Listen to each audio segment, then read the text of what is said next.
दोस्तों नमस्कार। मेरा नाम है अनूप आकाश वर्मा। आज के इस वीडियो में हम आपको असम लेकर चलेंगे। असम की राजनीति में जहां पर 35 से 40% के करीब मुसलमान हैं और मुसलमानों की राजनीति अब तक बदरुद्दीन अजमल वहां पर करते रहे, लेकिन अब असम के गढ़ में असदुद्दीन ओवैसी की एंट्री हो रही है। हाल ही में असदुद्दीन ओवैसी से मीडिया ने ऐसे ही सवाल पूछा पश्चिम बंगाल और आसाम को लेकर के, चुनाव को लेकर के कि आप वहां भी चुनाव लड़ेंगे। महाराष्ट्र में इतना 125 के करीब आपने सीटें जीत ली निकाय चुनाव में। ओवैसी ने मजाकिया अंदाज में कहा कि भाई चुनाव लड़ने में तो हमें बड़ा मजा आता है, यानी चुनाव तो लड़ेंगे ही। तो सवाल उठ रहा है कि अब कांग्रेस असम की राजनीति में बदरुद्दीन अजमल के साथ गठबंधन करने से हमेशा से बचती रही, तो अब बदरुद्दीन अजमल और असदुद्दीन ओवैसी अगर कंधे से कंधा मिलाकर खड़े हो गए तो फिर असम में कांग्रेस के लिए बचेगा क्या? और क्या असम में भी असदुद्दीन ओवैसी बदरुद्दीन अजमल के साथ खड़े होकर महफिल लूट लेंगे? यह सवाल अब सोशल मीडिया पर तैरने लगा है। सवाल कि क्या भाईजान असम में भी बिहार की तरह कांग्रेस का खेल बिगाड़ पाएंगे? भाईजान यहां असदुद्दीन ओवैसी की बात हो रही, जिन्हें हैदराबाद वाले भाईजान कहते हैं। तो क्या हैदराबाद वाले भाईजान की असम में एंट्री होगी? यह सवाल इसलिए खड़ा हो रहा है क्योंकि कांग्रेस के ओवैसी से गठबंधन से इनकार करने के बाद यहां एक बात आप गौर करके समझ लीजिए कि असदुद्दीन ओवैसी ने कभी नहीं कहा कि मैं इंडिया गठबंधन का हिस्सा नहीं बनना चाहता। इंडिया गठबंधन वाले ओवैसी को अपना हिस्सा बनाना नहीं चाहते, और हालत यह है, आलम यह है कि असदुद्दीन ओवैसी ने इंडिया गठबंधन के कई दलों की जमीन बिल्कुल खींच ली है। जैसे होता है ना, आप कालीन पर खड़े रहें और कोई कालीन आपकी खींच ले और आप धड़ाम से गिर पड़े और आपको लगे कि भाई ये क्या हो गया।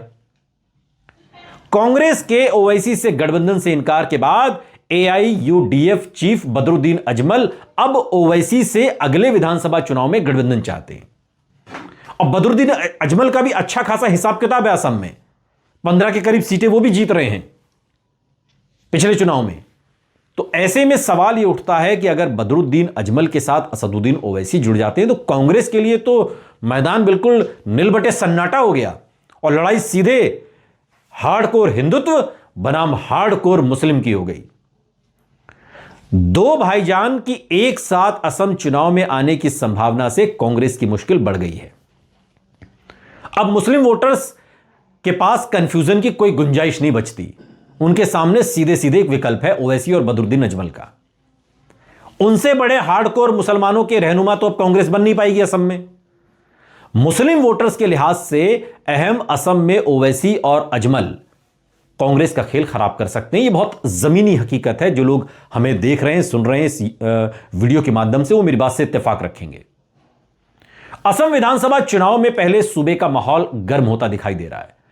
कांग्रेस द्वारा एआईयूडीएफ चीफ बदरुद्दीन अजमल को सांप्रदायिक बताकर गठबंधन से इनकार करने के बाद अब बदरुद्दीन अजमल कांग्रेस का खेल खराब करने की तैयारी में है। और सूबे में जो मुस्लिम वोटर्स की आबादी तकरीबन 35 से 40% बताई जाती है, जिस पर कांग्रेस और बदरुद्दीन अजमल दोनों की नजर है, और उधर हिमंता बिस्वा शर्मा सीधे सीधे हार्डकोर हिंदुत्व का कार्ड खेल रहे हैं। सीधे सीधे मुसलमानों को जितनी बातें हिमंता बिस्वा शर्मा ने कही हैं उतनी तो शायद ही कोई बीजेपी का नेता कहे। और यह हाल तब है जब 35 से 40% मुसलमान हैं वहां पर। असम विधानसभा में कुल 126 सीटें हैं और इन सभी पर चुनाव होंगे। साल 2021 के चुनाव में बीजेपी गठबंधन को हिमंता बिस्वा शर्मा के नेतृत्व में 75 सीटें मिली और कांग्रेस को मिली 25 सीटें। विपक्ष को लगभग 50 सीटें मिली और इनमें से 15 विधायक तो बदरुद्दीन अजमल की पार्टी एआईयूडीएफ के थे और 15 सीटें कम नहीं होती। जब से कांग्रेस ने बदरुद्दीन अजमल से गठबंधन से इनकार किया है तो बदरुद्दीन अजमल अब ओवैसी पर डोरे डाल रहे हैं। यह बहुत मुमकिन है कि असदुद्दीन ओवैसी के साथ कंधे से कंधा मिलाकर बदरुद्दीन अजमल असम की राजनीति में वो जमीन बना लें अपनी कि कांग्रेस वहां तीसरे पायदान पर पहुंच जाए। मैं ये बिल्कुल नहीं कह रहा हूं कि बदरुद्दीन अजमल और ओवैसी मिलकर बीजेपी को हरा देंगे, नहीं, लेकिन कांग्रेस की वहां मिट्टी पलित हो जाएगी। और यह बीजेपी भी चाहती है कि लड़ाई बीजेपी बनाम कांग्रेस ना होकर बीजेपी बनाम ओवैसी और बदरुद्दीन अजमल हो जाए। क्योंकि इसमें बीजेपी को भी फायदा है, क्योंकि तब यह लड़ाई हिंदू वर्सेस मुसलमान की होगी, हार्डकोर हिंदुत्व बनाम हार्डकोर मुसलमानों की होगी। और ओवैसी अगर अजमल से मिल जाते हैं तो कांग्रेस के लिए हेमंता को हराना बहुत मुश्किल हो जाएगा, असंभव हो जाएगा लगभग। हेमंता तो खुलेआम हिंदुत्व और हिंदू हित की बात करते हैं, और यही नहीं, वो बिना हिचक राज्य में मुस्लिम आबादी के लगातार बढ़ने के खतरे से भी देश को आगाह करते रहते हैं।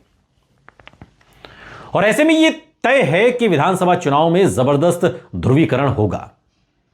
ओवैसी की एंट्री से कांग्रेस के लिए माहौल और बदतर हो सकता है, और यही वजह है कि कांग्रेस बदरुद्दीन अजमल और ओवैसी दोनों से नाराज है।